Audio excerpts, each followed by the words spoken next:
నాకు అర్థమైంది, నువ్వు సామాన్యుడివి కాదు, నువ్వు సృష్టికర్తవి. నేను అనర్హుడు, నేను పాపాత్ముడు. నాకు అర్థమైంది, నువ్వు నన్ను గమనిస్తున్నావు, నా నుండి నువ్వేదో ఆశిస్తున్నావు. తగిన వాడిని కాదు, పాపాత్ముడిని. నన్ను వదిలిపో, నన్ను విడిచెళ్ళు. పాత్రుడును గానన్నాడు. బాధపడవాక, మనుషుల్ని పట్టు జాలరిగా చేస్తాను రా అన్నాడు. ఇక మీదట నీవు మనుషులను పట్టువాడవుగా ఉండు రమ్ము అన్నాడు. ఆ వాగ్దానం అక్షరాలను నెరవేర్చాడు పేతురు లైఫ్లో. అక్కడ విస్తారమైన చేపలు ఇచ్చిన దేవుడు విస్తారమైన ఆత్మల్ని కూడా మీరు గమనించండి. అపోస్తల కార్యము పేతురు ద్వారానే విస్తారమైన ఆత్మల పంట జరిగింది. హల్లెలూయా.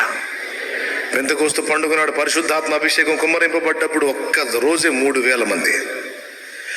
పుట్టినది మొదలుకొని కుంటివాడైన మనిషిని స్వస్థపరిచినప్పుడు ఒక్క దిన మంది 5,000 మంది. రెండే వేతలలో 8,000 మంది చేర్చబడ్డారు. మామూలు విషయం కాదు. దేవునికి స్తోత్రం కలుగును గాక. హల్లెలూయా.